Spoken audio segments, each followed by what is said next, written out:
বাঁচাও বাঁচাও। ঠিক আছে রাজু দেখে মারছে।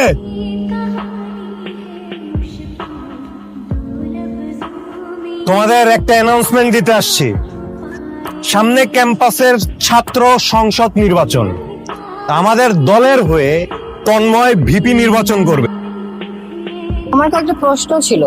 আমার প্রথম প্রশ্ন হলো, উনি যে ভিপি নির্বাচন করছে, উনি যদি ভিপি নির্বাচিত হয় তাহলে এই ক্যাম্পাসের জন্য কি করবে? আমার দ্বিতীয় প্রশ্ন, ছাত্র রাজনীতির নামে যে মারামারি কাটাকাটি হয় সেটাও কি উনি করবেন? ক্যাম্পাসের সবারই উচিত এইভাবে প্রশ্ন করা, সেটা নেতা হোক আর মহানেতা হোক। প্রথম প্রশ্নের উত্তর, আমি যদি ভিপি নির্বাচিত হই ক্যাম্পাসে কোনো বৈষম্য থাকবে না। দ্বিতীয় প্রশ্নের উত্তর, আমি মারামারি পছন্দ করি। ক্যাডার পলিটিক্স আমার স্টাইল না। Thank you. নাম কি? নেহা চৌধুরী। সুন্দর। চৌধুরীকে চৌধুরী বলার স্টাইলটা সুন্দর। Department economics. ইকোনমিক্স নিয়ে পড়েও ফটোগ্রাফার, মাল্টিটাস্ক।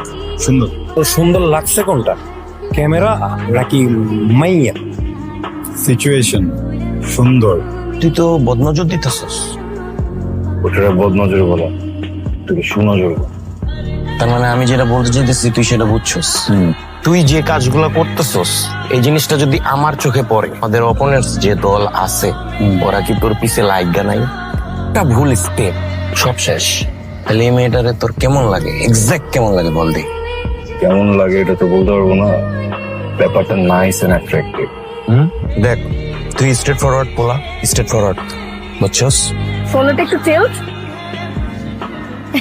এরকম না, টিল্ট টিল্ট। হ্যাঁ, আরেকটু কম, special right hold it sir. এক মিনিট, কাজের সময় কি ভাইয়া কাজ করছে দেখছেন না? কথা আর্জেন্ট কথা, নাহলে আমি আসতাম না। তোরা কি করতে পাঠাইছি, তুই কি করতেছস? আমরা 10টা মিনিট সময় দিতেছি, তুই সুন্দর মতো এই 10 মিনিটের ভিতরে ওরে আই লাভ ইউ কবি, নাইলে আমি এসে আই লাভ ইউ কয়ে দিব। মাঝা মন যাবে কখন কারে কারিটা বুঝবা। এই কনফিডেন্সের কথা আমি বলছিলাম। এই কনফিডেন্সেই তো পড়ে গেছি। I love you. করার কিছু নাই, যেটা শুনছো ওইটাই ডিরেক্ট আই লাভ ইউ। আপনারা দুই বন্ধু মিলে এতক্ষণ প্র্যাঙ্ক প্ল্যান করছেন। ক্যামেরাটা কোথায়? ক্যামেরাটা বাইর করতে বলো। Pack up. রে ভাই, তোরে আমি 10 মিনিট সময় দিলাম, তুই 2 মিনিটের ভিতরে শেষ করে দিলি। তোদের টাইম লাগবে এক্সট্রা, সমস্যা নাই, তুই টাইম ল। আমি পোলাপেন দেয়া নির্বাচনের দায়িত্বটা পালন করতেছি। রিজেক্ট করে গেল। আমার তোর বুদ্ধিটা নেওয়া ঠিক হয় নাই। তোর মতো ফ্রেন্ডই আসলে আমার বানানোই ঠিক হয়। তোর কথাটাই আসলে আমার শোনা উচিত হয় না। আমার লাইফে সবচেয়ে বড় ব্যাড বাস তুই। তোর কথা শুনে না আমি মেয়েটাকে প্রপোজ করতাম, না ওই মেয়েটা আমাকে রিজেক্ট করতো। আগে তো অ্যাটলিস্ট ও এসে আমাকে একটা প্রশ্ন করতো, ফটো তুলতো, আমার দেখতে পারতাম, সামনে দিয়ে হেঁটে গেলেও হাসি মুখে একবার দেখতে পারতাম। এখন তো সেটাও পারি না, চোখে চোখটা মিলাইতে পারি না। ওকে অ্যাভয়েড করি, না চাইতে অ্যাভয়েড করতে হয় আমার। আমি কই ভাবলাম যে এই মেয়েটাকে আমার ফরএভার পার্সোনাল ফটোগ্রাফার বানায়, চোখে চোখ মিলাইতে পারি না। জিম তুই এখান থেকে যা, প্লিজ আমার একটু একা থাকতে দে না। আরে তোর যাই। এই বসেন কথা আছে আপনার সাথে। আচ্ছা, একটু আগে কি জানি বলছিলেন ফরএভার পার্সোনাল ফটোগ্রাফার হওয়ার কথা। আমি এবার ভাবতেছিলাম যে এবার জব প্রপোজালটা অ্যাকসেপ্ট করেই ফেলবো কিনা। অ্যাকসেপ্ট করে নিবো?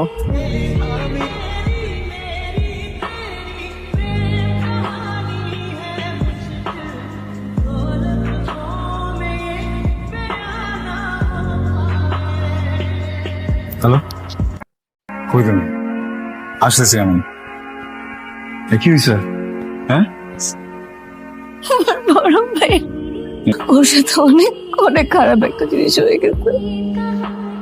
যেন কারা জানি বা কে জানি ওকে মেরে 2 তলা থেকে ফেলে দিছে। ভাইয়ের কি অবস্থা? His in coma. ডাক্তার বলছে শুধু দোয়া করতে। আসো না। আরে আমি প্র্যাঙ্ক করতেছি। চলো, ফ্যামিলি মেম্বার থেকে নি কেউ প্র্যাঙ্ক করে, আজব। ওদের কথা উঠলে যে কেউ ভয় পাবে। এই আরে কিচ্ছু হয় নাই, কিচ্ছু হয় নাই, কিচ্ছু। বাঁচাও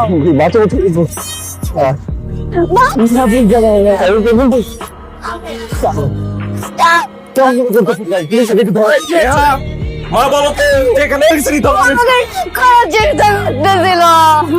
ঠিক নাই আমি বলছি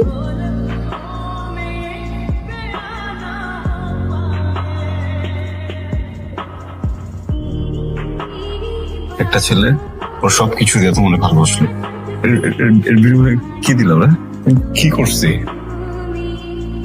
আমার বলো আমার জানতে হবে আমার জানো জানতে চাও কেন তুমি? হ্যাঁ, আসো বলি কেন। কেমন আছিস ভালো তো আছি, কিন্তু ভালো তো থাকতে দিতেছিস না তুই। ভার্সিটির মধ্যে যে রাজনীতির নামে যে ব্যাড পলিটিক্স করতেছিস তুই, তো আত্মা টান দেয়। জিম কি বলেন ও ভুল ভাল কইতাছে তুই চাইতেছিস আগামী 3 বছরের মধ্যে বিপি হবি না? একজন ছাত্র হিসেবে ভিপিওতে চাওয়াটা কিন্তু খারাপ কিছু না না। আমি আমার মতো করে চেষ্টা করতেছি তোর মতো করে চেষ্টা কর যে তুই আমার রাস্তা এরকম বাধা দিস না আমি তো তোর রাস্তা বাধা দিতেছি না আমি তো বাহার ঢুকাইতেছি না ফুল দিবি। ওই চেষ্টা কথা করি না, ওই চেষ্টাটা আজকে করতে এসেছি। তোরা বুঝাইতে এসেছি তোর এই ব্যাড পলিটিক্স আর করা লাগবে না, তুই এটা ছাড়া দে। ভালো রাজনৈতিক চাদরে যেটা করতেছিস সেটা ছাড়বি না? না তন্ময় তুই ছাড়বি না এটা, তুই ছাড়বি।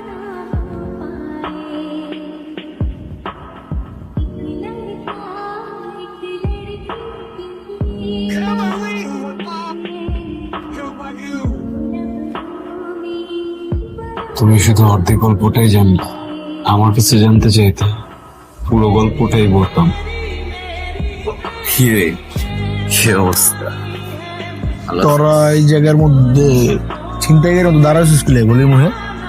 রোড 10 হাউস 69 এই বাসাটা কি তোর? হ্যাঁ আমার। খুব পাঙ্খা বাজাইছে না? হ্যাঁ গজাইছে তো। ভুল মানুষের সাথে পাঙ্গা লইছিস, আজকে তোর এই পাঙ্খাটা কাটতেইছি। আচ্ছা তোরা দিলে পাঙ্খা পাঙ্খা কাটস বাই তোরে মাইরা হসপিটালে পাঠামু।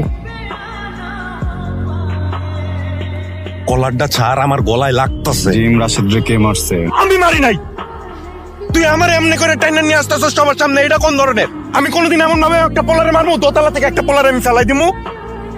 এখন তোরে আমি কইছি বন্ধু, ভাই, আমার ভাই তন্ময়। না না না না তন্ময় তন্ময় তুই আমার কথাটা শোন না ভাই। তোর পলিটিক্যাল ক্যারিয়ার যাতে ভালো হয়, আমি এই পর্যন্ত যা করছি সবকিছু তোর জন্য, কিন্তু তুই যেটা করছিস ভাই। আমি পলিটিক্যাল বুঝি না। ঠিক আছে জিম আমি করবো ঠিক আছে সরি চলে যাবো। সরি আমি তোমার ভাইকে মারিনি, ওকে মারছে আমার বন্ধু জিম। আমি যখন জেলে ছিলাম তখন আমাকে বলছে রাশেদকে মারছে। আমি সত্যি রাশেদকে মারি। খুবই সরি তোমাকে এইভাবে এখানে তুলে নিয়ে এসেছি